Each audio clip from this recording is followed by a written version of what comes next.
strawberry கண்ணே விண்வெளி பெண்ணே சில்வர் ஸ்பூன் கையோடு பிறந்தவள் நீயே ஒரு ஃப்ரிட்ஜுக்குள் ஆப்பிள் போல் இருந்தவள் நீயே தங்க தட்டில் சோறு பென்ச ஏசி காரு இருந்து நெஞ்சோடு சொல்லாத பாரம் என்ன தனிமை இனிமையாக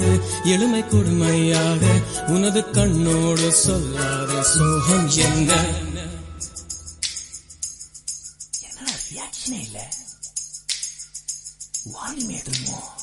ஸ்ட்ராபெரி கண்ணே விண்வெளி பெண்ணே சில்வர் ஸ்பூன் கையோடு பிறந்தவள் நீயே ஒரு ஃப்ரிட்ஜுக்குள் ஆப்பிள் போல் இருந்தவள் நீயே தங்க தட்டில் சோறு பென்ஸ் ஏசி காரு இருந்தும் நெஞ்சோடு சொல்லாத பாரு